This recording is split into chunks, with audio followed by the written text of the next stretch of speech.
Wow, it's super quiet. I love this. Oh, I love the arts. We just know how to get right in those seats. Hello, everyone. How are we doing? Good. All right. Yes, it is Friday Junior. We are almost there, I promise. Well, good evening. My name is Catherine T. Morris. I'm the Director of Arts and Creativity here at the Boston Foundation. Thank you, thank you, thank you. How many mothers are in the audience? Happy early Mother's Day, year, millennia, all the things. On behalf of our leadership team, board, and staff, we thank each of you, both in person and online, for attending our final event of our Future of Series program. I want to give special thank yous to our convening partners, Artists for Humanity, Mass Creative, the Asian Community Fund, AAPI, Arts Initiative, and the Foundry, and our Arts and Creativity, Events, IT, and Marketing Communications departments for your gracious guidance and expertise in making this event possible. So, these are precedented and necessary times for all of us. Do we agree? Amen. Across this nation and on this sacred land, this federal government is proactively attacking and infringing on our human rights, our needs and identities, especially in the arts.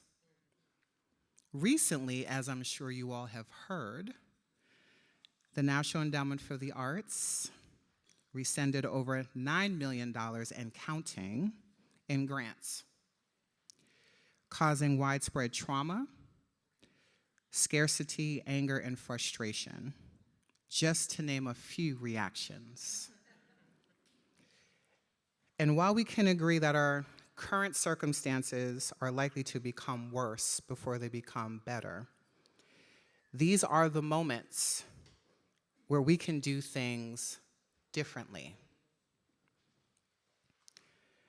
Beyond sharing social media posts, creating a hashtag, or occasionally complaining to our politicians, this is the time for collective action. Through strategy, community organizing, coalition building, addressing our own bias, protests, shows, and events. How we build together will require from each of us intention, truth, creative thinking, solidarity, decency, and of course, disruption. Over the years, we at the Boston Foundation have heard from many of you in this room and beyond that the arts and the people who make, create, imagine alternative worlds and ecosystems deserve sustainability, safety, and opportunity.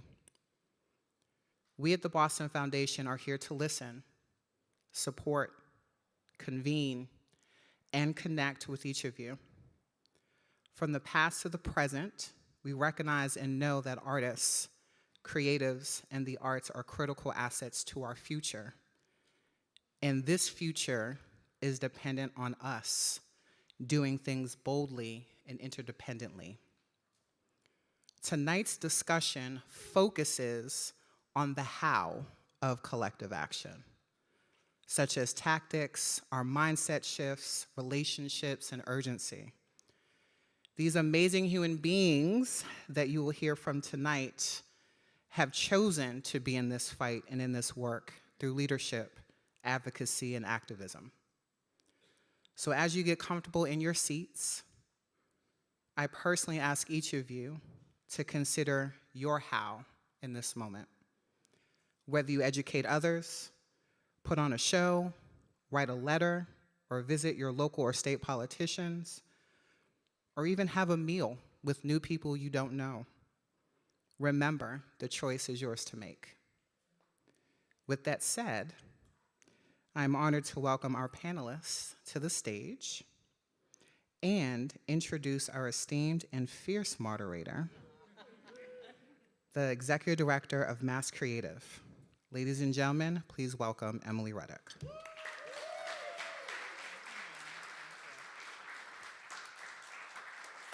We are so lucky to have Catherine Morris in our community and leading. So let's acknowledge that. And thank you, Catherine, and thank you to your team at the Boston Foundation for holding this series of conversations. So without further ado, I am going to bring our panelists up to the stage. So if I could have Giselle Bird from the Theater Offensive, Joyce Lenehan from Mass College of Art and Design, Bella Desai from Creatives Rebuild New York, and Quinice Floyd from the National Guild for Community Arts Education.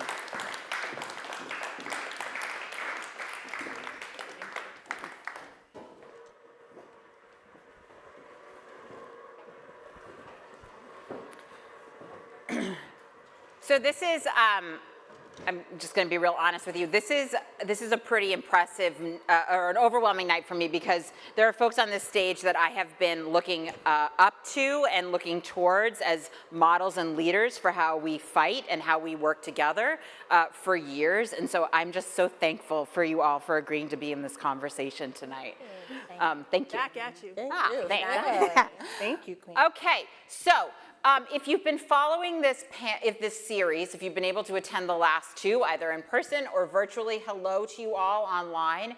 You know that the last two conversations were focused on sort of two priority issues that are facing the greater Boston creative sector, right? The first one being, what's the future of creative work? And the second one being, what's the future of creative workspace?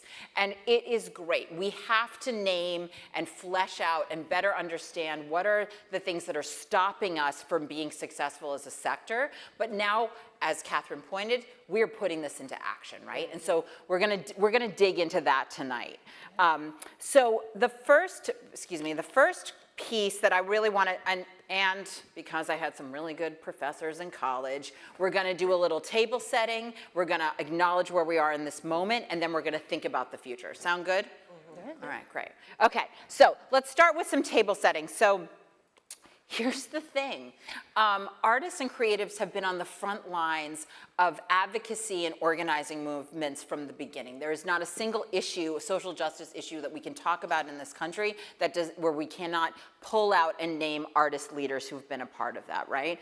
And then on the same time, we've also had to be working to advance and move forward our own sector and our own relevancy, right? So we're trying to do two things at once a lot of the time.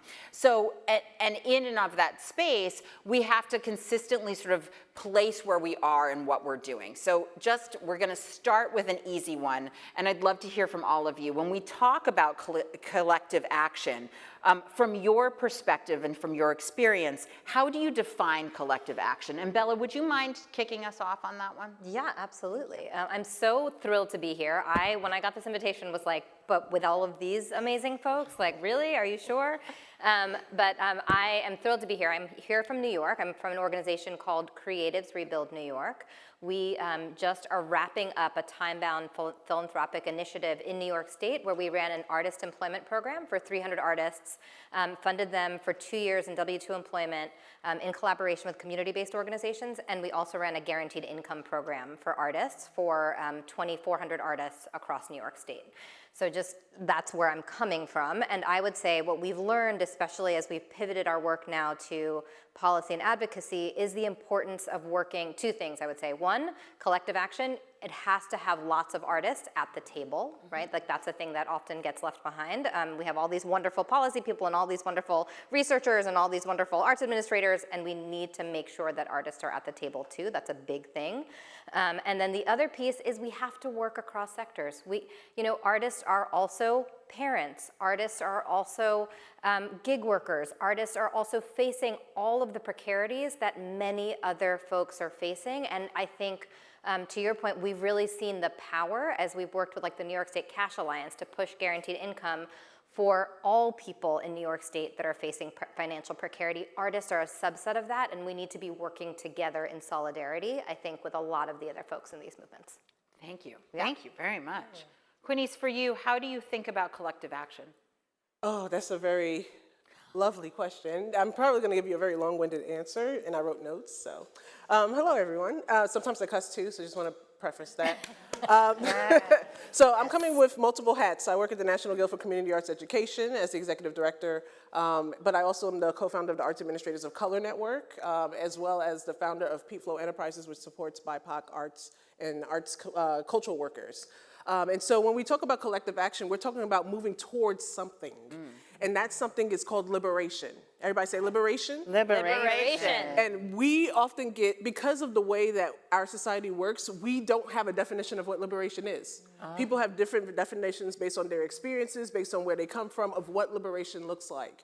And so with one of the programs that I'm doing called the Creative Disruptors, we came up with a definition of the liberation that I want to share with you all, and then I'll talk about how collective action leads into liberation work. So I'm going to say it slow so we can. The creation and sustainment of reparative systems that enable holistic participation of all beings, ensuring that they can realize their full potential in a manner that respects and harmonizes with the land and earth. It involves a commitment to accountability, shared responsibilities, and interconnectedness using imagination to build a just and inclusive society grounded in the principles of equity and mutual respect for every element of our planet. Ooh. Thank you. Quinnies, So- can you read that like 4 more times?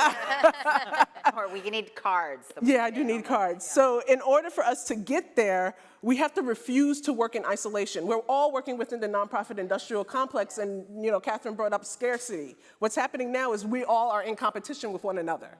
And it's always been happening, right? Especially when now we're like, oh, the NEA, the funding is gone.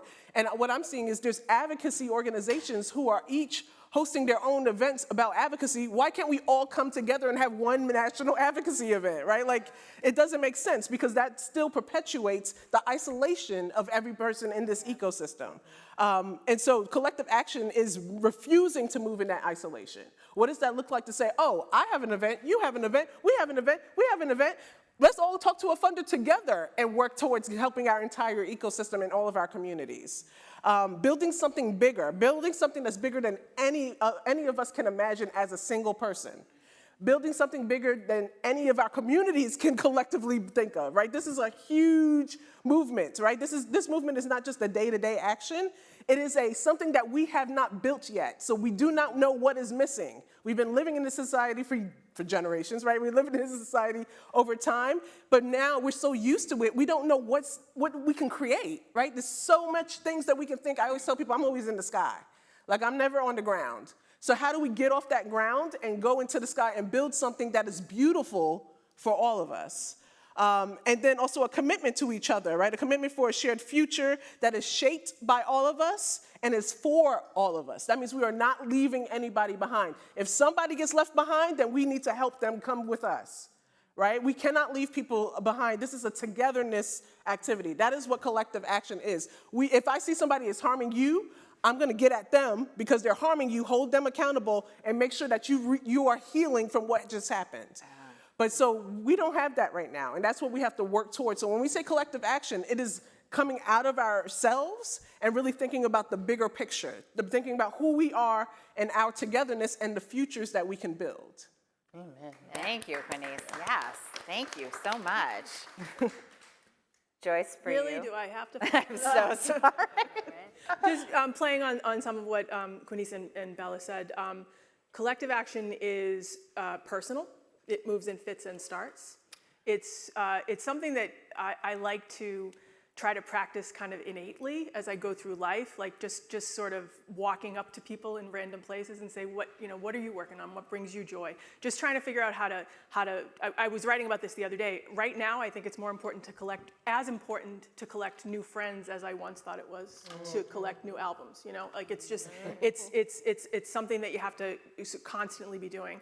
And I think it's also really important to recognize that an imperfect ally is not an enemy. That you really really, that there is absolutely a way to find common ground, and it doesn't have to be completely common ground. There are ways to work together. So I've been a community organizer, kind of politically adjacent person for most of my life, and I learned that being present to figure out how you can help is going to be very important when you eventually set out to do something where you need to gather consensus. So sort of being present, offering to help, and just looking around to see who needs help and who you can help, and putting it all together. It's in fits and starts, and it's non-linear. I love it. Thank you. Thank you for pointing that out. And Giselle, for you, what is collective action?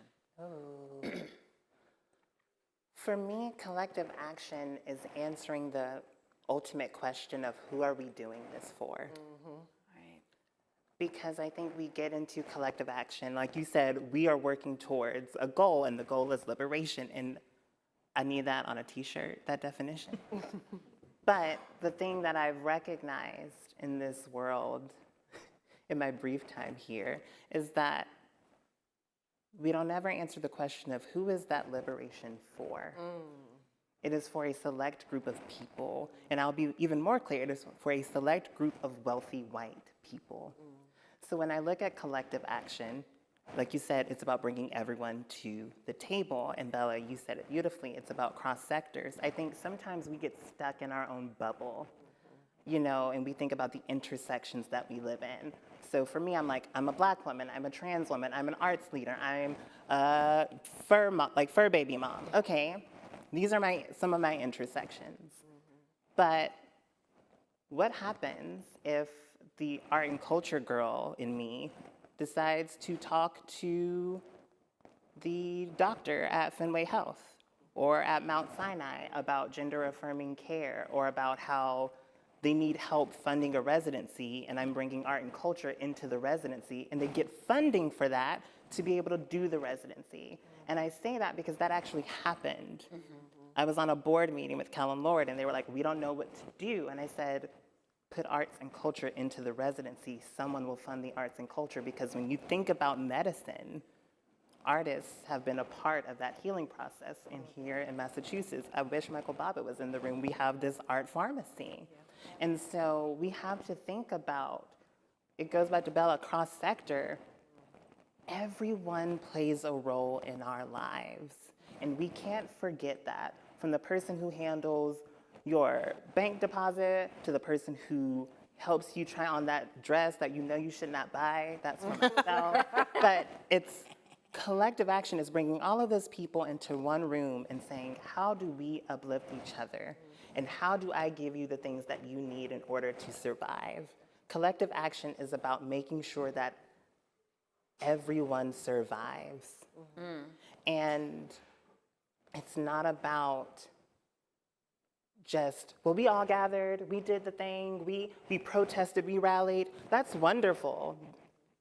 That's also ableist. Because we're also ignoring the fact that there are siblings of ours who aren't physically able to do so. So their version of collective action looks different. And so I think, to me, collective action is really about doing that hard work and answering the question of who are we as the leaders building this for? Because I've said it, like collective action is me sending an email to 200 people being like, so I'm tired of it. I know you're tired of it. Let's talk about the racism. Let's talk about the transphobia. Let's talk about all of it. Because we can sit up here and ignore the big picture and try to talk about how great we are and how this group was great that we got together. No, we're gonna sit up here and talk about how we have done harm to each other and how now it's time to repair. Collective action to me is collective healing. Because if you don't do that, we're just gonna sit up here and continue this cycle of trauma and put that onto the planet, which is already in disrepair. So that's collective action to me. Thank you all. Okay, so we've set the table, right? So one of the things just to really quickly, I moved from being a theater producer and a casting director into policy work and advocacy because of a a traffic decision that was made by a municipal government. You can ask me about it later. But we all have, but I think a lot of times, right, when we're in the arts and cultural space, I often get the question of like, well, I'm not an advocate, I'm not an activist, I can't do this work. And so I want to zero in on two folks on this stage who have, I think, really interesting stories about how they came to the work that they're doing. So Joyce and Quinice, could you just share a little bit about how each of you, how you came to your work as community organizers, and how your careers have sort of evolved, if you don't mind?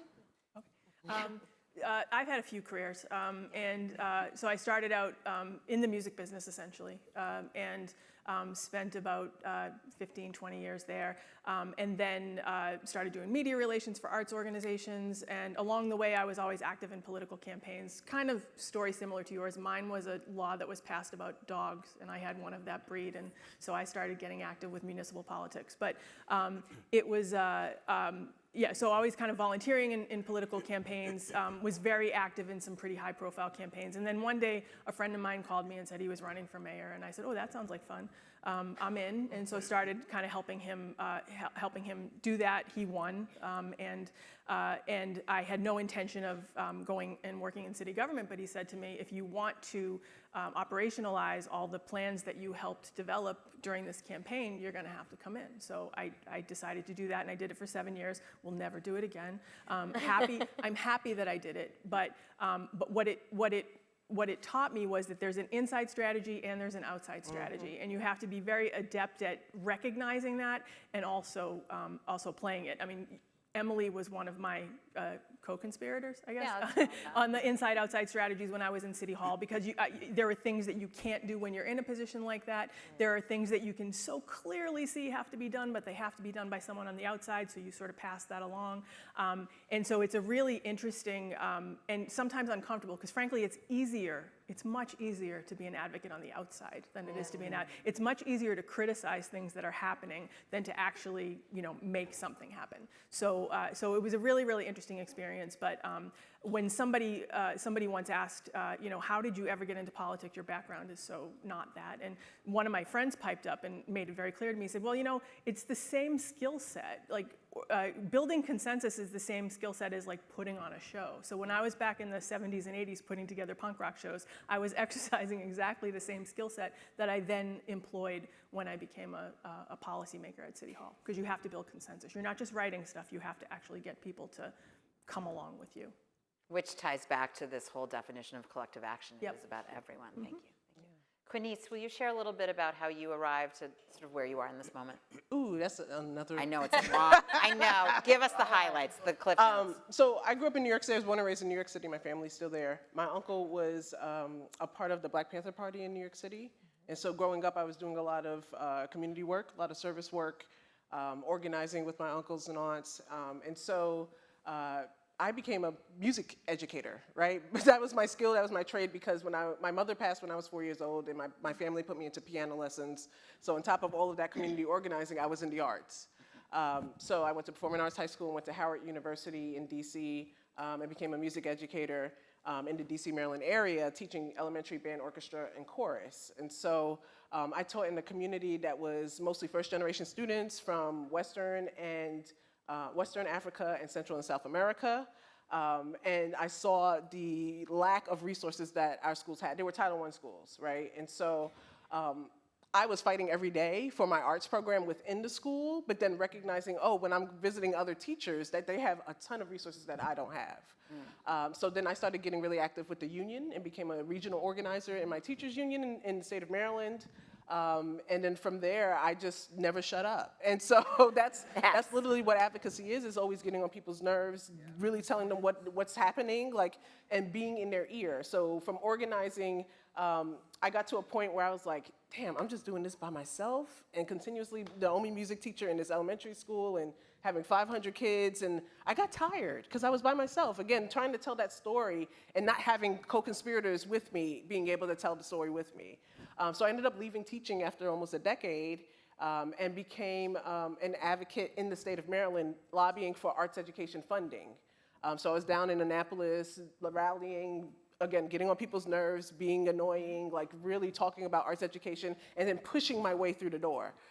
There was a lot of education reform that was happening in Maryland during that time, and they never talked about the arts. So what did I do? Oh, I'm gonna show up on your Zoom call. Oh, I'm gonna show up in your office. Oh, I'm gonna talk to you. Let's schedule a call. And every time they saw me, they were like, oh, that's the arts education girl, right? Like, and so that was how I kind of like got more and more into it. During COVID, one of the major things that happened was the fact that everything stopped. Right. And what we know, there's studies on this, and we already know that folks of color, BIPOC folks of the global majority already get almost nothing when it comes to resources and support. When COVID happened, we really didn't get shit, right? And so I had to speak up on behalf of a lot of folks because a lot of people were talking behind closed doors saying, okay, what are we doing? What are we doing? Everybody needs help. And I actually started through Arts Administrators of Color Network a micro grant program. And we raised over $200,000 and gave micro grants around the country. We had over, it had to be at least 300,000 applications. And these were micro grants of $250. But I was calling every single person who applied when we did that. And every time we got money in, I made sure I made the call to make sure they were a real human and then pushed the money out. And so when I was hearing the different stories of folks saying, I have a baby, I can't afford to pay for their food, or I'm sick, I can't go to the doctors because it's COVID, everything's shut down, I can't afford rent, I don't know where all this, hearing those stories got me really, really riled up, right? And I was sitting there taking that, and as an empath, I kind of like absorb it too. So I said, what more can I do to help support leaders of color? And so that's when we came out with a lot of different op-eds, a lot of different stories, particularly against Americans for the Arts. I'm being very upfront here, to say, why are you not supporting leaders of color? You all are sitting on a multi-million-dollar endowment, but there's people out here who can't feed their kids. Yeah. There's people out here who don't know where their next rent check is gonna come from because everything is shut down. And so that was how I kind of got more activated in that work. Thank you. Yeah. Okay. Thank you. So great. So we hear an inside and an outside, and both are, as Joyce pointed out, are essential to getting this work moving forward. Thank you. Thank you very much. So we're gonna take a brief moment to sort of talk about what is the present anymore, but we're gonna talk for a second about the present because, I think again, let's just clock right here. We are only 5 years out of a global pandemic that has had deep impacts across community, across health, across the arts sector. But one of the things that happened is Creatives Rebuild New York. And Bella, I would really love if you would just talk a little bit about, it started out obviously as a program that's about centering artists, making sure that they have a universal basic income. But the piece that kind of came out of it was this piece around mobilizing artists and moving them into positions to be lead advocates. Would you talk a little bit about that? Yeah, absolutely. So as you said from the very beginning, right, there is no advocacy, social justice movement in this country that has not had a significant arts component, right? That's a huge part of what changes people's hearts and minds are the stories that artists are able to tell. And so what we realized was that artists are not special in terms of their precarity, but artists have a special role to play in these movements. And so that, I think, was the seed, and we were able to work with the artists that we funded, both in Guaranteed Income and in the Artist Employment Program, to say, we need to be part of these broader movements for guaranteed income and for workers' rights. And how can we join those larger movements, those larger labor movements, those larger guaranteed income movements, so that people really understand the power and the importance of guaranteed income and what this can do, because the ripple effects from having that kind of financial stability, even just a little bit, it was amazing in some ways, guaranteed income. It was $1,000 checks every month, no strings attached for 18 months, which on the one hand feels like so incredible, and on the other hand, like nobody's living. I remember there was some critique that came out like, oh, this program did not build wealth. And we're like, who's building wealth on $1,000? Like, where are you? And so I think that just really understanding, though, like when you provide even that little bit of financial stability, how those ripples come out, and then putting those artists in positions of power within the advocacy movement and really centering them. And so we came up with a policy blueprint for New York State and worked with artists and with a policy organization called HRNA and put together like solid proposals, 19 specific proposals. And guess what? A lot of them are not art specific. A lot of them are about guaranteed income for the state of New York, and created this cash alliance of all these people that are working towards guaranteed income in the state of New York. So that, like, it's programs like that, you know, workforce development programs, not just for artists, workforce development programs, labor rights, how do you, for all gig workers, right? How do people get health care? Just those kinds of things, and really trying to center artists in those movements, but keeping those movements broader. Great, thank you, thank you. Can I Joyce, just put a finer point on, what Bella said is really important, that notion that artists aren't the only ones who are in precarious positions, but they bring a special gift, or if you will, to the proceedings. That's important, because I remember sitting in city hall meetings with housing advocates and talking about housing for artists or artist housing, and the pushback was really strong. Like, why should artists be singled out? So the reason in the real estate world is because artists actually bring vitality to a neighborhood that's hard to capture otherwise, right?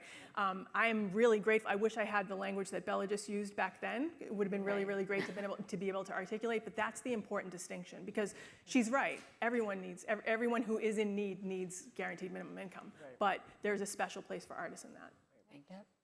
I also want to flag for context here in Massachusetts, a really great recent example of this kind of work is the Fair Share Amendment, right? So the ballot question that moved to make sure that there is a sustained fund for both education and transportation was put together by a coalition that crossed multiple issue areas, right, to get that done. So I think we've got some blueprints in Massachusetts of work that's already happened and work that we can contribute to.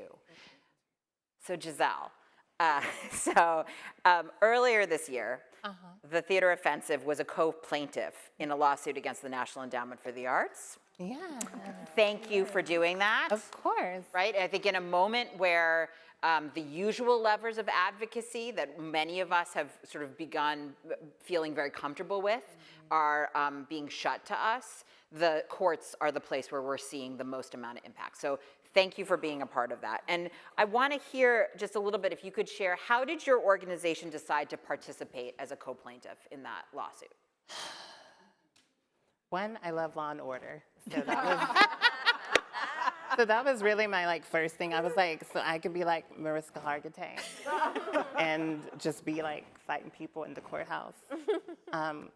So that was part one for me, clearly. Power of the arts. I mean, but no, for us, on January 20th, I, along with several of my staff, became invisible in this country. We were deemed non-existent. And so that is something very difficult to wrap your head around, that you do not exist. So my running joke for a while was like, have you spoken to a ghost? And people would be like, no. And I'm like, well, guess what? Here's one. And they would go, I don't understand. And then they would go, oh, wait, you technically don't exist here. And I'd go, right, I don't. And I so firmly believe in Audre Lorde when she says, your silence will not protect you. Reverend Irene Monroe shouts it at me on every phone call we have. I'm sure she hears me because she lives around in Cambridge, but that was one of the main impetuses for us to join that case. We had just, decided after seeing those new grant guidelines, my mama always tells me, when you think something is wrong, it is wrong. Your gut is telling you something, and you have to listen to it. And so I had spoken with my development team, and I said, all right, y'all, I guess we're gonna just let this go. The NEA doesn't ever give us that much money anyways. It's not enough for me to be shaking in my stilettos about this. So I'll let it go. And then the ACLU emails us. And they're like, were you gonna apply for this funding?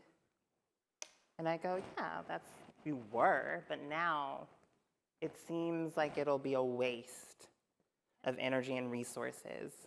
And they said, this violates your First Amendment rights, your Fifth Amendment rights, and the American Procedure Act.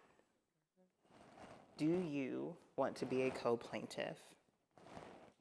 This is also coming off the heels of a Nazi protest through Beacon Hill.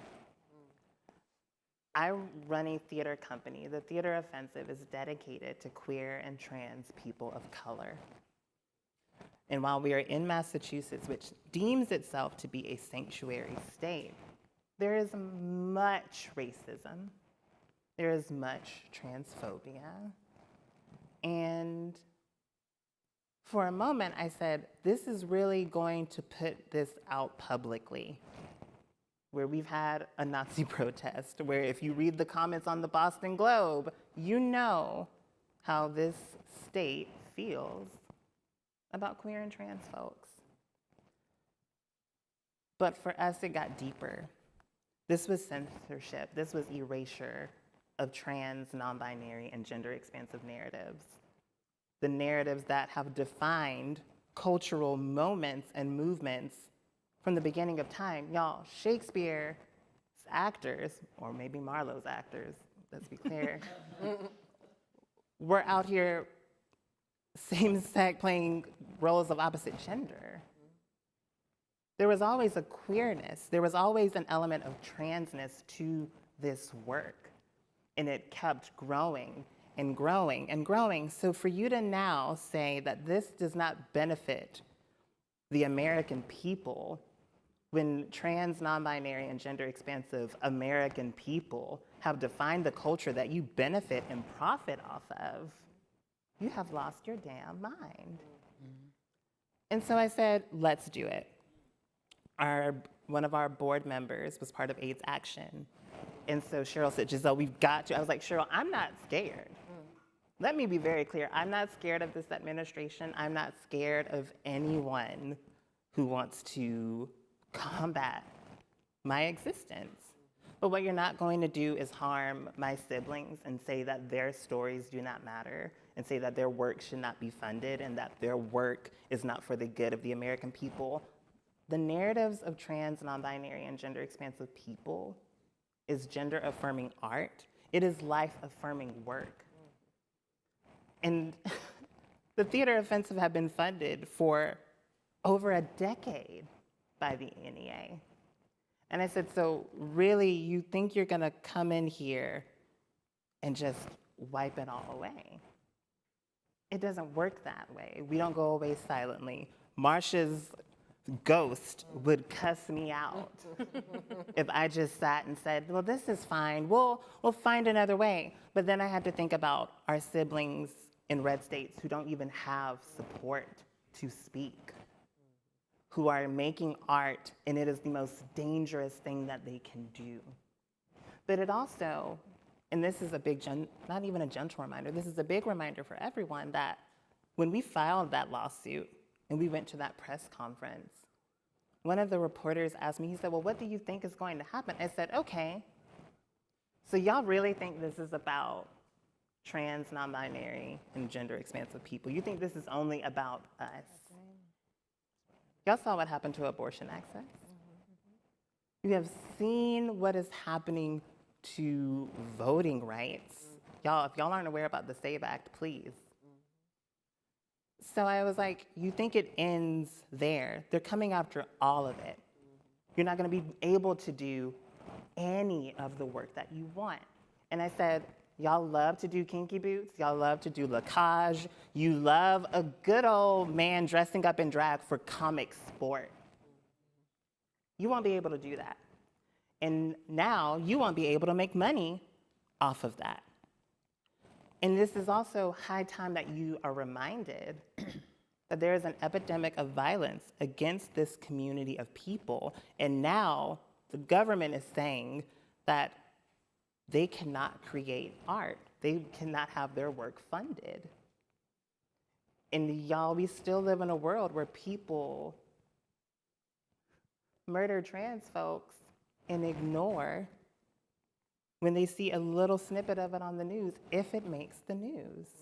That's already media censorship that we're seeing.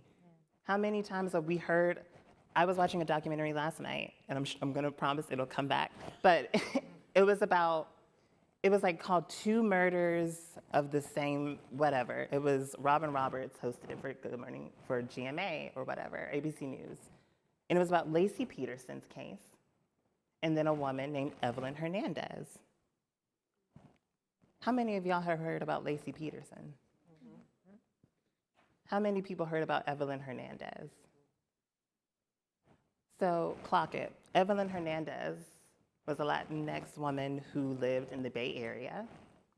She was 24, had a 5-year-old son, and was pregnant with her second child. They both went missing.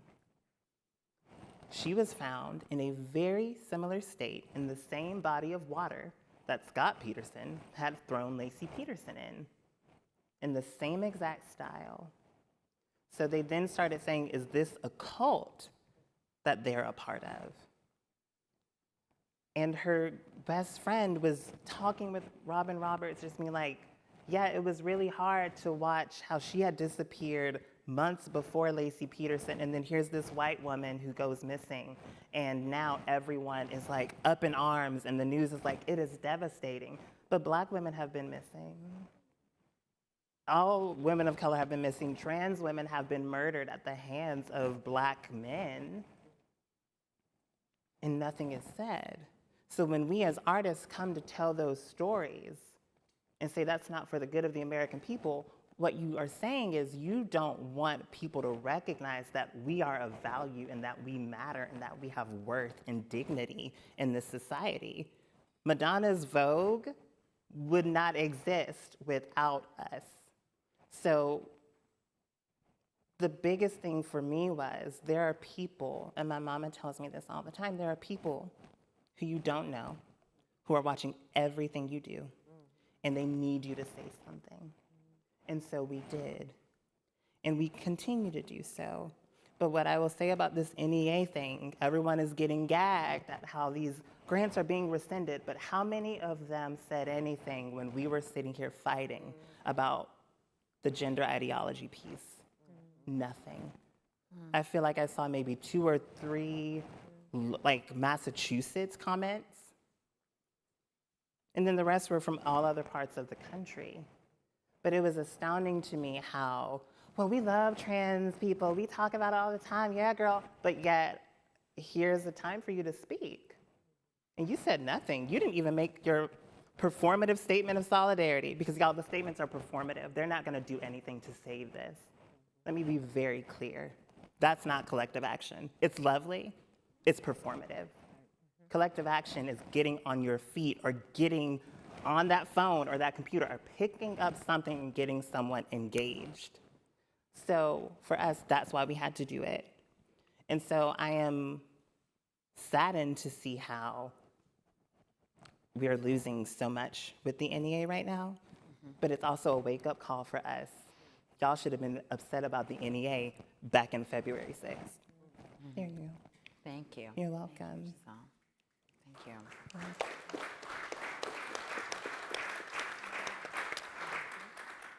Again, a reminder that if we're talking about collective action, it is about how we are bringing everyone together and being part of this in this moment. Thank you very much, Giselle. I want to just follow up with Bella and Giselle. You know, you're both, the work that you are leading is very much, in some ways, not sort of where the locus of arts advocacy has been for years, right? We just heard that, right? And one of the things I want to just flag here is that for a very long time, and I myself do it, is that we use economic data and impact when we're talking about why should we value the arts? What's the ripple effect? What's the, what's the wage that somebody could possibly make if they are in one of the top wage earning spots for arts jobs? But I think we're feeling a shift now. And I'd love to hear a little bit from your perspectives, and why don't we start with Giselle, about how are we seeing a shift in the way that we're talking about making the case for arts and culture? Well, I think the shift, what I'm seeing slowly is that it's going from being about the money and it's going back to the humanity. Thank you. We're restoring it. I think, one, I hate data. I'll be very clear. And I'm a Georgia girl, I don't use that word a lot, but I hate it. Because to me, when someone says, well, what's the data on? I always go, so you really mean to tell me that you, with the ability to see, cannot see the disparities? You really mean to tell me that? You don't see the disparities between the MFA and the theater offensive. I love the MFA. Let me be clear. You don't see the disparities. Or I had a great conversation. I see you, Karthik. Hi. Had a great conversation with Karthik where we see, oh, these lower income families don't have access to these pristine institutions for arts and culture. We've gotten the data. There's only a certain economic tax bracket, so let's make it open to everyone. But BIPOC folks have been doing this for quite some time, offering these free and low-cost programs. They could be amplified. So I think the shift is going from capitalism for once, because everyone is recognizing this money is not going to save you. It doesn't matter how much money you have, they will still throw you away. And the great artist Anthony Chisholm used to tell me all the time, he was August Wilson's best friend, and he would say to me, Giselle, I can make all the money from all the Spike Lee movies that I do. Can't take it with me when I die. All people will have is my art and the work that I did. And he passed in the pandemic. And it shifted something in me about how we look at the value of art and culture.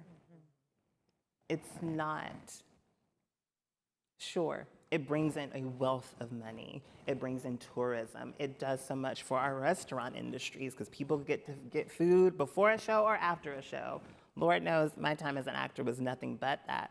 But we are shifting and putting a humanity first response around it because folks are recognizing that art program saved that young kid's life.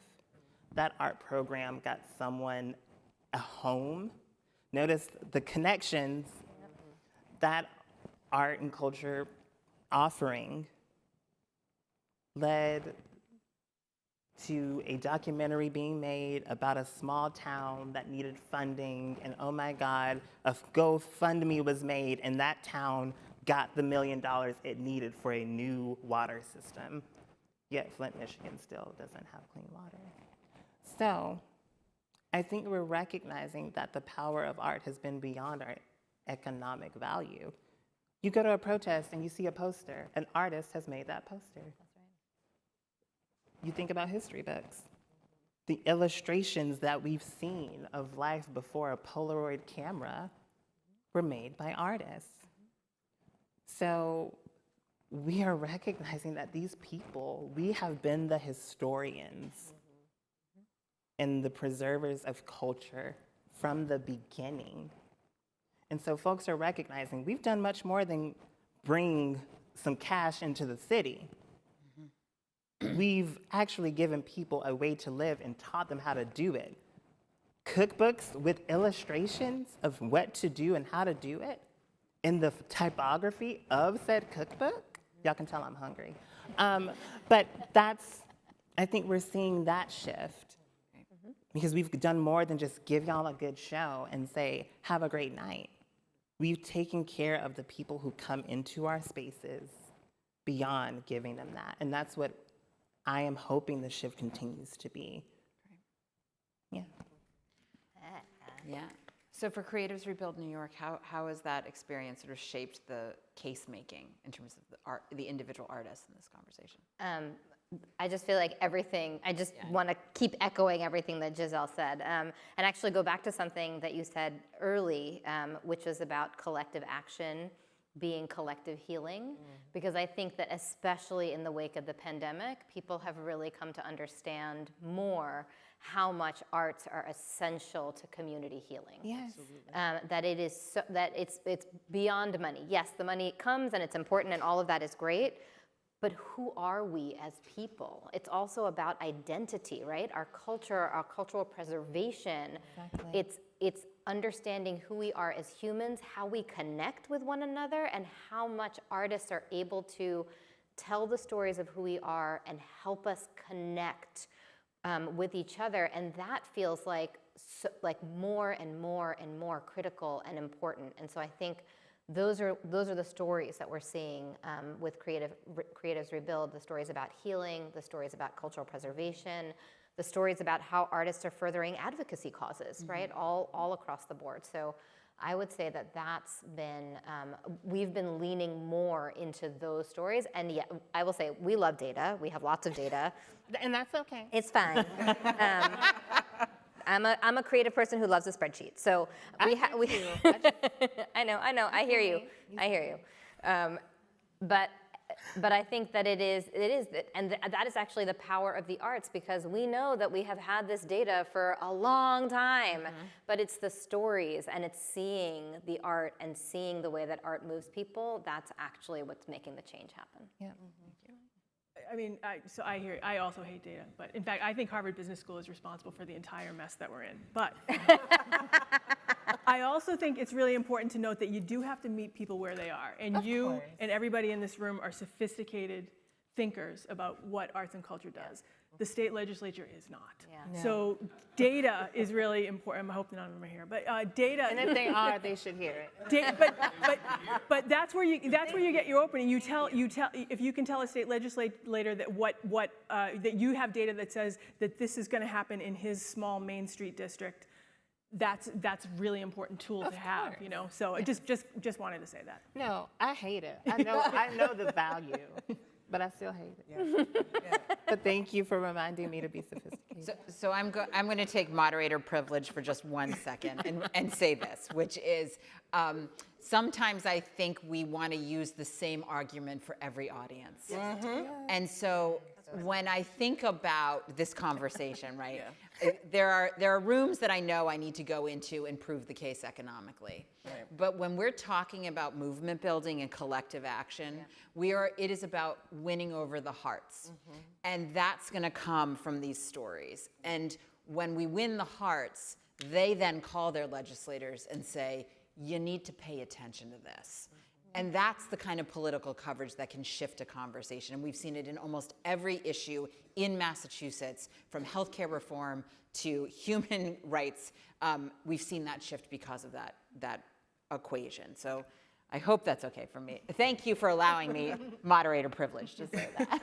I was going to add to that, our youth see everything. Yes. Like our young artists, they are like they're mirroring what they're seeing in society through their art, and it's really important to amplify and uplift the youth as a part of the storytelling too, because they see it. Yes. Yeah. Our True Colors program, I called all of their parents about that lawsuit, and every parent was like, finally somebody's doing it. But I went to rehearsal, and they were like, so can we go to court and like fight at the court? I was like, no. You need to go to school. But if you're grown, maybe you can come. But that's a big piece too, because who are we building it for? Them. Right. Who are we doing it for? And my uncle used to say, well, every decision we make now is for the next 7 generations. That's right. Yes. So you have to think about everything because it affects what's coming down the line. So we have to do that. Exactly. We have to do that. Quinnies, I'm going to give you your $5 after, because that was the most beautiful segue. We're going to talk about the future, right? So there's a big charge, right? Catherine laid it out for us at the beginning of this conversation. We got a lot of work to do. And so I want to talk about the future. I want to talk about like how are we going to move forward together. And Joyce, I'd really love to hear from you about, from your perspective, what does creative activism and creative action look like right now? Yeah, it's hard. Is there going to be a future? Is my question. I mean, yeah, it's difficult. It's a really dark time. I think. I mean, for me personally, what it looks like is, you know, on January 20th, as it became clear that things were going to get really bad really fast. Because I've been in this world for a long time, I got a lot of calls saying, "What do we do?"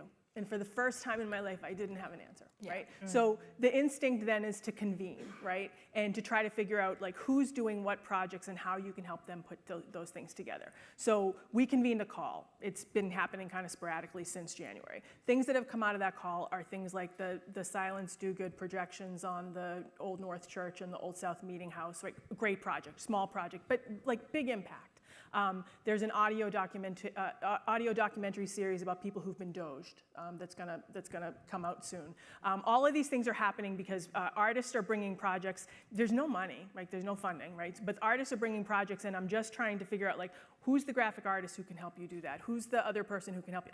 I hate asking people to do something without getting paid, but right now that's the thing for this little circle of people who are accomplished artists who are trying to get projects done. So just making those connections. I think we have to keep close to our elected leaders. We have to keep urging them to make sure that when they build their teams, they embed people who actually have a great understanding of arts and culture. Because in my experience, things happen simply because somebody's in the room who can raise their hand and say, what about a % for art program, as you're talking about the capital budget? Or what are we, what are we doing in housing or what's happening in that commercial building? What can we put on the ground level of that commercial building that would be so those questions have to get asked in the moment, because you think those decisions take years to make. They don't. It's as simple as you being the last person in the ear of the person who has to actually make the decision and make it so. I mean, policy by speech is a really good example of those things. Like, if I could get that into the mayor's state of the city address,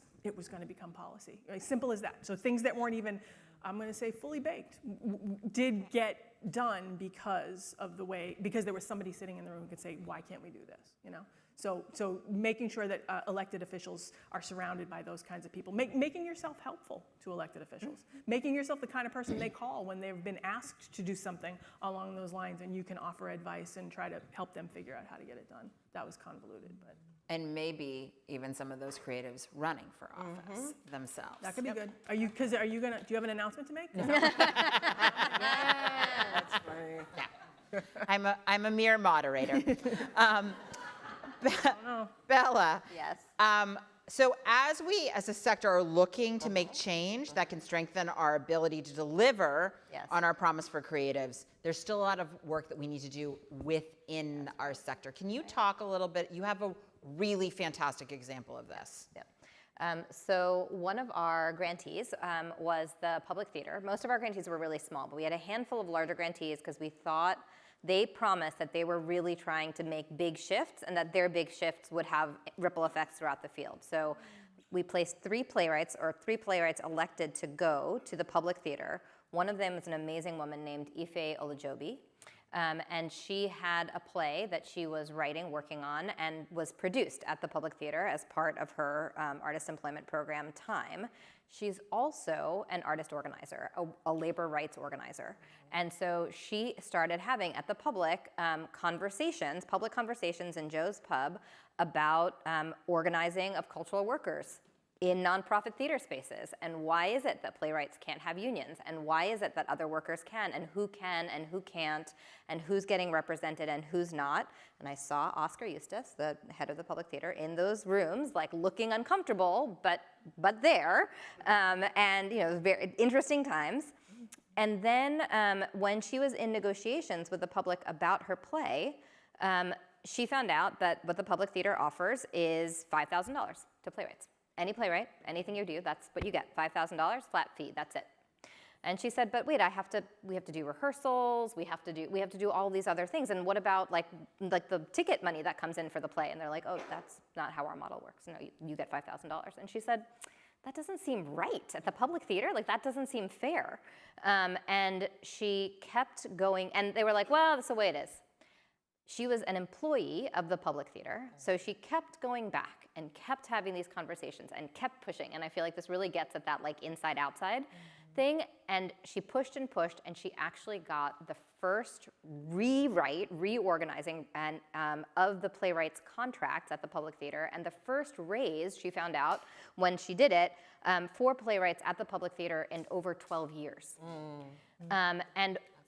Yeah, and wait, it gets better. Not only did she do that, then she wrote an article where she named names and named numbers And that article went viral. And there was a moment when I will say, even at Creatives Revealed New York, we were like, uh-oh, like, is this gonna be, like, are we gonna get phone calls and people are gonna be really angry? But to the Public Theater's credit, they have lots to work on, but to their credit, they said, you know what, of course, we all wanted this, but we needed someone who felt comfortable pushing us from the inside in order to make this change. And so they went from being in this position of kind of having their dirty laundry out there for the world to see, to being the people that the other nonprofit theaters were suddenly calling and saying, how'd you convince your board?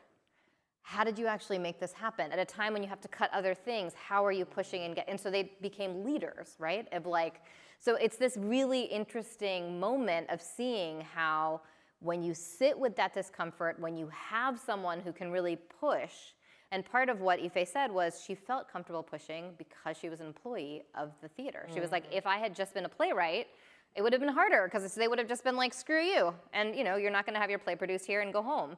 But because she knew she had a job and a salaried job, she was like, I'm gonna keep pushing because this needs to change.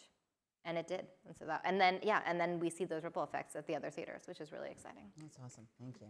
Thank you for sharing that. Yeah, of course.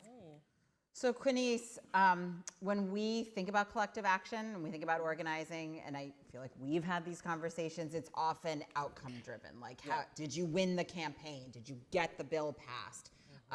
But that can take years, and we are in a moment where we need to figure out how to sort of hold ourselves. So could you share a little bit about the work that you're doing in leading efforts about claiming rest and community care as a form of collective action? Oh, absolutely. Okay. So one of the things that I've been seeing in my own personal kind of like work life with my colleagues is I'm seeing Black women passing away in the arts and culture sector, in their jobs, burnt out, not being fulfilled. And so with all of these changes that's been happening in our social political climate, I said, no, we need to take a step back, right? We really need to allow other people to step up and fight when we can't fight anymore.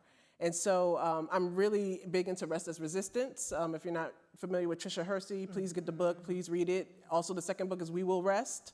And then also Charlene Carruthers is Unapologetic, a Black queer femme mandate for radical movements, I believe is the name of the book. And in that book, she asks 5 questions. Who am I? Who are my people? What do we want? What are we trying to build? And are we ready to win? Wow. And that last question of are we ready to win really, for me, triggers like, okay, what is the future that we want? And then how do we get to that future? And for me, rest is a part of that future. I'm not saying, oh, just take a nap. No, like historically, our bodies have been like traumatized, right? Specifically speaking from the Black woman experience. It's been traumatized, there's been a lot of hypersexualization, there's been a lot of like dehumanization of our bodies. And so how do we stop being at the forefront of all of these social movements and really allow others to stand up in our place? If you're familiar with Deeper Ayer, sorry, I like to read, I'm sorry, yeah. Deeper Ayer, she talks about the social change ecosystem. Everybody has a place. You're a healer, you're a guider, you're an educator. So how do we remove ourselves and figure out where we sit and recognize, oh, I'm burnt the fuck out. Like, I really need to take a nap. I need to take a rest. I need to remove myself from this situation and allow people to come in my place. And that is what collective action really is about. If you see that I'm burnt out, like if you see that somebody around you is burnt out, how do you help them and support them while still keeping the fight going? Because this is not a 4-year fight, y'all. This is generations of fight that has boiled up to this moment. We've been fighting this for generations, right? And so this will continue to fight for generations. We're not gonna solve this in 4 years. Him being termed out is not gonna be the answer to this. This is a continuous cycle. And so how do we pace ourselves? Because it's not a sprint, it's a marathon. How do we pace ourselves and be able to say, okay, let's take that step back, let's breathe, because I have my ride or dies, my co-conspirators, side by side with me, doing the work with me, and they can do it when I can't. So it's really about how do we make sure that we're being able to support ourselves. We need to drink water every day. Sometimes I find myself working from home, sitting at the computer for 8 hours straight. I didn't get up to go to the bathroom, right? And that's the thing that people are doing because the work is always there. It's always calling for us. And so we really have to remind ourselves, you are human too, and your body needs a break, your mind needs a break, like your emotions need a break, because this work can take a lot out of you. Working in the nonprofit sector is not for the weak. We are unicorns, right, in our own way. And so how do we really figure out when it's time for us to really run and get that you're running a marathon, you grab the thing, what do they do? The baton, yeah. And you take that from that next person because they need that break, right? And so that's why I'm really into the rest. And with my work, I'm doing rest coaching for BIPOC nonprofit arts and culture leaders because we really need to find rhythms of rest because I want us to live. I want us to live and be alive and to live a fulfilling life. I want to do more than survive. I think we've been in survival mode for a very long fucking time. Yeah. We need to thrive. Yeah. So rest is a part of that thriving. Thank you. And thank you for also clarifying, right? You have those co-conspirators who are holding you in that rest as well. Right. Okay. So before we move to questions, and I can see that we're going to have several, if we can go down the line, someone who is either tuning in online or here in this room who's been inspired by what they've heard, what's the one thing you would encourage them to do? Run for office. That's my goal. That's the next chapter of my work is making sure I can prepare people and give resources for people to run for local, hyperlocal, regional, state, federal office. So be on the lookout because there's going to be a lot of programs coming from the National Guild, along with some of our partners and nationally across the country for people to run for political office. We need you out there. We need your voices. We need you to infiltrate them systems, and we got you all on the outside to help with that. All right, run for office. Giselle, what do you got? With everything that is happening in this world, it's hard to feel like I can't hit it all, I can't combat it all. There are 7 days in a week. You should be resting as well, because Lord knows I need that. But take 10 minutes out of your day, pick that one thing you want to fight, do something about it. Send an email, make a phone call, write the letter, do the thing. Or take that one thing and pass it to everyone in your network and say, this is the thing we should do today. Let's fight abortion access. That was Monday. Tuesday, it's trans rights. Wednesday, it's voting suppression. Thursday, it's racism. That may take you a whole lifetime. But you know what I mean? Each day, pick something and go after it. Joyce, what's your? I have two. Yep. Find your people and don't let them steal your joy. Thank you. Yes. Bella? So I have I'll do the plug one, which is we came up with a campaign called Art Takes Work. And if you go to arttakeswork.com, that actually lays out the policies that we think are really supporting artists and all folks that are living in precarity. And so I just have to put the plug in to go to the site and get involved there. And if it's New York State focused, but I think there's so much that's applicable to any state. So that's my plug. And then I think I have to go with this idea of, collective action as collective healing. So think about how you can participate in that collective healing. What does that mean for you? What does that mean for your people? What does that mean for your community? And how can you push that forward in some way? Can I add one more? Sure. Yeah, stop overthinking. Yeah. I think we get into this analysis paralysis, over-analysis paralysis, and it stops us from doing anything. Yes. Just do it, like Nike. Just do it. Don't think too hard about it. Just do it. Just like Giselle said, on Monday we're fighting racism. On Tuesday we're fighting transphobia. Do it. Just do something. Thank you. Thank you very much. We are going to move to questions. And I'm going to gently remind you all that questions usually begin with who, where, what, when, and why, and they end with a question mark. So we have mics. Jobel has a mic. If you have a question, and yes, and we have another mic. Anyone have a question? Jameson, I think, has one in the back. I'm waving to my friend. Phenomenal.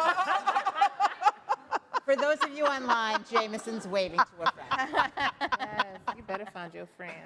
Joyce said, find your people. Find your people. Exactly. Find your people. There you go. No questions? Oh, great. Thanks. Hi there, Chris Schroeder, Boston Music Project. We saw that the skinny budget was released for FY26. So, sorry, what are we to do? Question mark. In this moment here, $12 billion is being cut from education, Department of Education, 4.5, specifically for K-12 funding. The NEA feels like small peanuts right now in relation to that announcement, and that's real. That was sent out. So what actions can we take? What actions can we take related to the Trump administration's fiscal year 26 budget proposal? I mean, call it out. This is not about government efficiency. This is about attacking our culture, right? So call that out. Make sure that that you can find examples that you can explain to people that that's what's happening. Like the Institute of Museum and Library Science is tiny budget, but you know why they're going after libraries, and I know why they're going after libraries, and it has nothing to do with efficiency, right? So make sure that you're making it so that people understand that. Stay close with your Congress people. I know in Massachusetts that's hard because for the most part, they're all kind of doing the right thing, but call them and thank them when they're doing the right thing and ask them if there's anything that you should be doing. And I would just say, just keep showing up. The news is not good. I mean, I can't really sugarcoat it. I mean, this budget is going to be really painful, and I think we're in for a world of hurt. So all you can do is keep showing up. I wish I could offer something more concrete. Because we're in arts and culture girlies room right now, I'm so glad you said this. Because, again, like I said earlier, we've got to get out of our own little bubble and think that everything is happening to us. Right. Please stop it. And so you've said this now. Every art and cultural institution should be sitting in a meeting at some point tomorrow or is taking time out of their day tomorrow to go, how can we help make up that gap? We may not have money, because you were like, the NEA is small peanuts. It is. It is. I'm gonna still fight it, but it is. But this is something even harder. And so what would it look like if all of these arts and cultural institutions started beating down state office blocks, being like, so what are we gonna do to fix this? Because these young people need access to resources. We saw in Massachusetts that $103 million cut. And we're sitting in this age where it's like, well, all these children deserve access to AI. With what money? And which children are going to get access to it? Because the whole school system here is segregated. So let's talk about that too. So if we, again, get out of our bubble, and like Joyce said, keep showing up, but also partner with the school.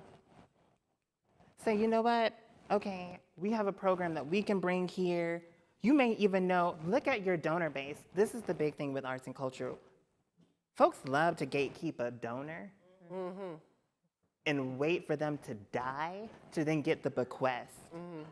That's I'm being very real. I'm a Southern Black girl from Augusta, Georgia. That is what people do. They wait for Grandpa Joe to die, and then the museum gets $100 million. If y'all do not talk to that man while he is living and say, so our education system, forget about us for a minute. Did you know? Because some people have shut off the news. Because Joyce said the news is not good, so people have purposefully shut it off. But if you go to that one donor and be like, so I've been thinking about, I don't know, how the education system is being set up to fail, because this is fascism. Let's be real, this is fascism. There's no, well, they're just trying, no, call it for what it is, girl. If it walks like a dog, barks like a dog, it's a dog. And this dog is a very horrible looking white man with a bad tan. So, talk to that person and say, how can we put resources into our state? We don't need to go, yes, our elected officials can help, but we can go to a school and be like, all right, I want to help give you the things that you're going to miss out on.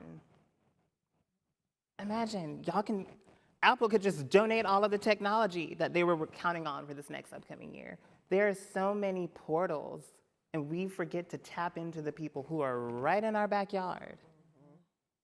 So start tapping in, like Saweetie, the rapper, said. Okay. We've got a question right over here, and then the next one is right here in the front. Thank you for bringing up donors. I was thinking about donors, and I was thinking about board members. I was thinking about the people who love the arts and who have the power, have a lot more power than some of the artists that you've been talking about. And frankly, are probably a little bit to the right of the artists that we're talking about. Oh, yes. And I'm wondering, I read the article this morning about the wealthy donors at Harvard who aren't happy that Harvard's defying the Trump administration. Donors get attention. And how do we get our donors and our board members to be part of this collective action? Divest from the horrible donors. This is a moment where you talk about like the cycle of violence in the nonprofit industry is that we are so donor and board member. Yeah. Yeah, thank you. It's like we're so reliant on philanthropy. And like you're saying, there are some people who voted for this to happen. What a beautiful world it would be if you divested from those people and talked to the ones that you know are in your corner and go, listen, they gotta go. Because this ain't good for anybody. And it's a very scary thing to say. And for some folks, it's gonna be easier said than done because I get it. That's legacy, that's white supremacist legacy, let me be very clear.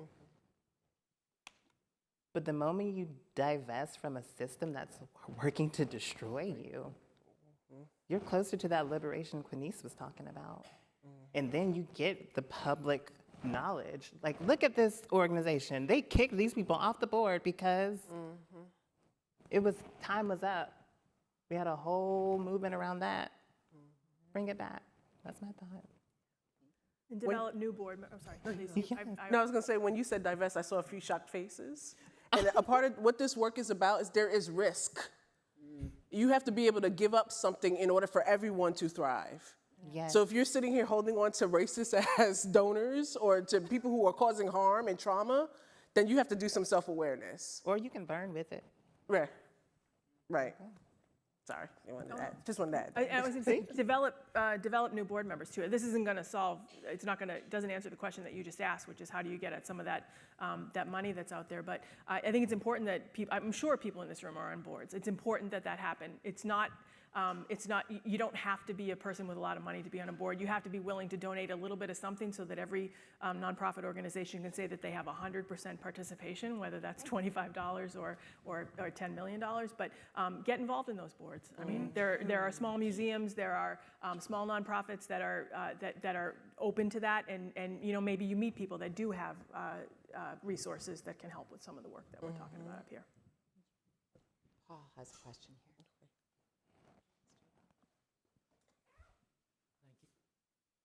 Thank you, everyone. There you go. As artists, we see harm and we want to do something. There are some people who hold elected public office and they see harm, and it's almost impossible to move the needle to get them to do something. Does anybody want to comment on that? Is it part of, I didn't mean to look at you, Joyce. If they did what they should be doing, there would be no need for activism, in a way. How do we make ourselves not needed anymore so that they will do the right thing? I mean, it's the system that we have to live with. I will tell you that one thing that I learned, which seems obvious, but it wasn't to me before I learned it, is that deliberative bodies, legislatures, city councils, bodies that have more than one person and ostensibly sort of equally distributed power, have the ability to point at the person next to them and say, oh, I would love to do what you're talking about, but this guy won't let me. So there's always that kind of there's no buck stops there with them. Therefore, what I have learned is that the real power lies in the executive offices, which is the mayors, the governors, and the presidents. That's where real absolute change takes place. So we can work with the legislature and we can craft bills and we can try to move legislation that way. But in reality, to get any of this stuff operationalized, it happens at the executive level. So just keep that in mind as you try to do your activism. Build relationships with the cabinet members of these executives. Those are people who actually get work done. You know, the secretaries at the state and used to be federal level, and same with the mayor's cabinet. Those are the people who are doing the actual work. So those are the folks that I think can be pressed into service with some of these things. I guess this is where collective action comes in for me, because in my head, I'm like threatening them for their seat. If you're not doing what you need to do for the community, get the fuck out the seat. We could bring somebody else into that seat who can do the work for us. This is why we have to stick together, right? Because if we all recognize that harm is being done and somebody is sitting in a seat, whether it's city council, county council, whatever, we all have to say, that shit isn't right. Let's vote them out next November. And we have to create PACs. I know people are afraid we can start getting political. PACs are a thing. You know what's happening now? This happened 40 years ago. They planned for this moment right now 40 years ago. This is Nixon's territory. We're still dealing with the remnants of Nixon. They planned for this. This moment right now is happening because this was planned 40 years ago. There are funders who are extremely conservative who invested billions of dollars 40 years ago to get pathways for people to run for political office. So we have to do the same way and fight fire with fire. If you are not doing what we need to do for the people, get out. You're wasting space, time, breath, and our futures. Sorry, I get excited because I'm like, damn, they piss me off. They piss me off. Those people piss me off. And some of the work that's been happening for decades that Kunice is talking about too is happening at school boards and library boards and places like that. Moms for Liberty organized like shit over the last They did, and they are terrifying. So there has to be somebody, Get 'em out. when they show up at those meetings, there has to be somebody on those library boards, on those school committees pushing back. So if you live in a city or town, and again, I know this is difficult in Massachusetts sometimes, but if you live in a city or town where you can get yourself appointed or elected to one of those bodies, do it, because they've been showing up year after year after year, and that's why we're where we are now. And threaten them. Yes. That's not like, She fight, said like that. not that type of threat. Not threat, right. Tell them you're gonna get them out. I just want to take a quick clock. Do we have any questions online? No, we're not doing that this evening. Great, okay. Oh, no. We love y'all online though. Yeah. Thank you to our online friends viewing in. Do we have one final question? Yeah. You do. Yes. But it's stacks. Well, There we go. I appreciate it. Oh my gosh.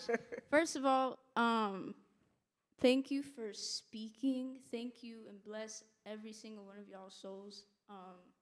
I hope that every single person in this room, like I'm sitting here, I'm looking around confused why I don't know some of y'all. Like every single person in this room should know each other. And I'm concerned about the people who aren't in this room, but that's okay. I work with Beat the Odds, which is a creative youth development program, so I'm really glad that you highlighted the youth and the importance of pouring into them and giving them that safe space. That's exactly what we're doing over here. We have been sparking conversation around building coalitions. It sounds like this is, I don't mean to get spiritual, but sometimes, you know, whatever you believe in, God, universe, energy, whatever you call it, sometimes God will take certain things away, or the universe will take certain things away in order to enlighten and to show you something. And sometimes it is in the most tragic way. And I think right now, especially in Boston, especially in Massachusetts, we are so siloed. I think we hear that all the time, how siloed we are. And maybe this is the wake-up call for us to like lean on each other. We have mad organizations and mad people doing the same work, and we don't know about each other. And instead of like banding our resources together, we're like shooting darts at the same target. And so I think I'm curious if you all have been seeing this like wave toward coalitions, any advice you have for organizations that are trying to do this starting now, what to look out for. That'd be really appreciate any advice that you can give on that front.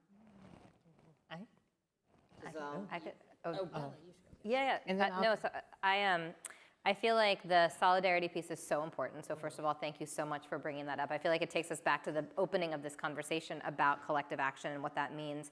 And I think you're right. I think it's about people getting to know each other. I also think so much of this is about getting out of the scarcity mindset that we have all, because I feel like it's like, oh, there's some pot of resources and we all have to scramble to get our piece of that. And it's like, you know what, actually, when that pot shrinks to zero, actually you have to start working together. You can't be competing for that pot. You actually, so I feel, and that's maybe what you're talking, like that's the thing we should have been doing from the beginning, is actually we need to be working together and not be randomly throwing darts. But like you said, like don't have your 4 independent advocacy meetings. Like let's get it together and figure out what we need to be doing together. And I do think that that's beginning to happen. I do see that, sorry. I'm just glad you're here because I'm old and you're not. And You're wise, you're wise. sure, yeah, that's it. Do you want to talk about the email you sent out the other day? Yeah. So I feel like everyone in this room should now email me to join this list. So like I said earlier, I got sick and tired. I feel like everyone in this room and online is sick and tired of being sick and tired. And there are so many different cohorts and coalitions, and they all want to be like, we're here to talk about this, but y'all don't ever talk about it. That's the over.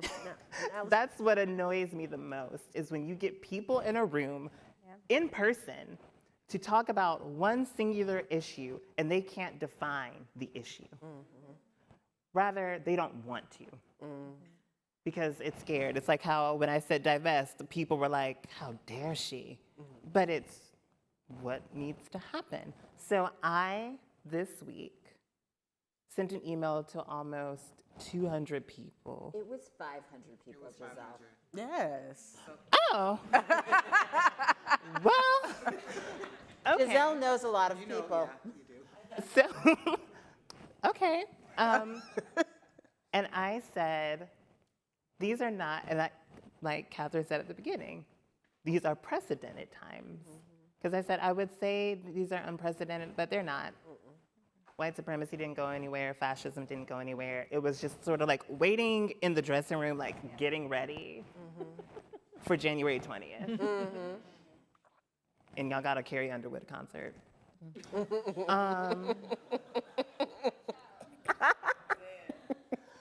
Okay, anyways, so with that email, I said it's high time that we address the racism of this state, the many phobias it possesses, and the inequities between all of these organizations. And it's high time that we start working together and divest from a system that is trying to destroy us.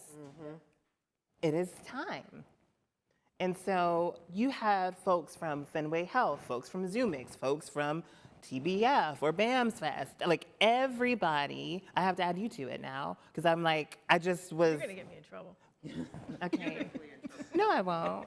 I just was like, everybody, and it was like me in the middle of the night, just like frantically going through all of these things. And I said, so you're probably saying, okay, Miss Girl, you've said all this stuff, we get it, what's next? I said, the first two things are a training around ICE engagement and a training on your First Amendment rights. And I said, I've already reached out to Mira to figure that out, and I've also reached out to the ACLU to get that briefing. And we're gonna do it. Those are the two things you can know. Because it can't simply be, well, we'll just start doing art about this time. No, you need to protect the people in this room. And then Mira has a 40-hour immigration law training. I'm not a spokesperson for them, but I was so engaged at that website. It helps you, and for nonprofit staff, become accredited to be a representative with the Department of Justice to represent folks of immigrant lived experience. And I said, y'all, the forecast is here. All of these immigration attorneys are gonna become so inundated with trying to save all of our siblings. If we, as arts and culture leaders, this is why I said we've gotta get outside of our atmosphere. If we, instead of I can become a representative and be the Black trans Elle Woods and be like, no, you can't do these things, then so be it. So then people can call or email me and go, Giselle, I've got someone you need to represent. Boom. But imagine if everyone in this room went through that 40-hour, y'all, it's a work week. It sounds very daunting. 40 hours, you work sometimes more than 40 hours in a week. Right. So it's actually very simple. And if you have staff, they can get trained. And so email me.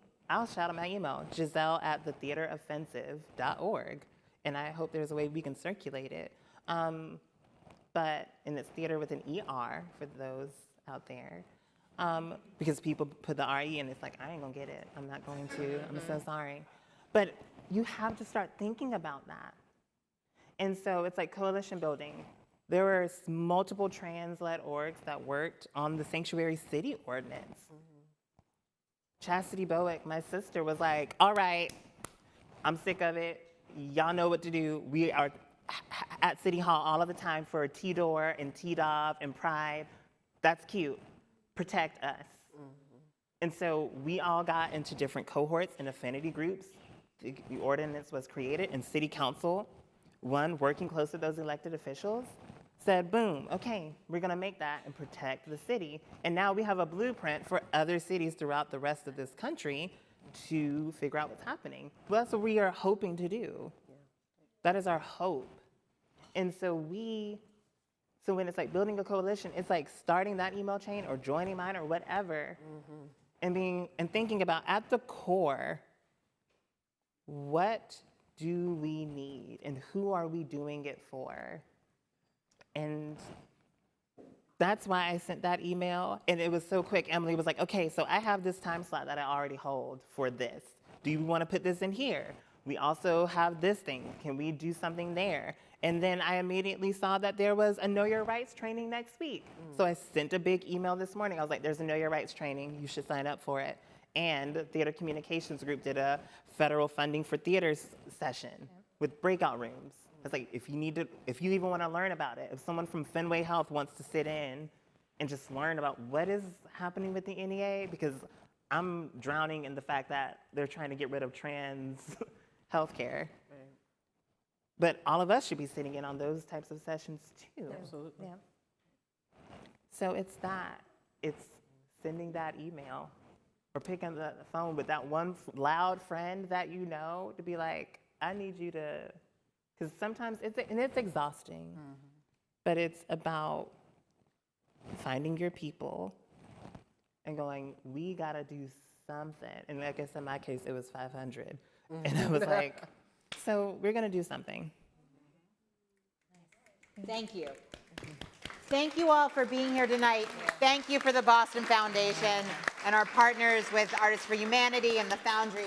Thank you to this inspiring, amazing panel. It is an honor to be on this platform. And thank you, Queen. Exactly. Thank you. Snacks? I might as well. Is my mic on? Okay, the mic's on. Woo. How are we doing? It's a lot, yeah. I hope y'all are excited, because I am. I just want to close with this. Movements only take two people. You just need one other loudmouth friend or neighbor or whomever. While I know we throw around words of exhaustion, yes, it's exhausting, but if our world becomes blank, we will have nothing. And we all would have added to that. So start your movement. Call somebody. Break bread. Learn something new. But whatever you do, don't stop. The earth rotates because of our collective energy. So make that action happen. Thank you.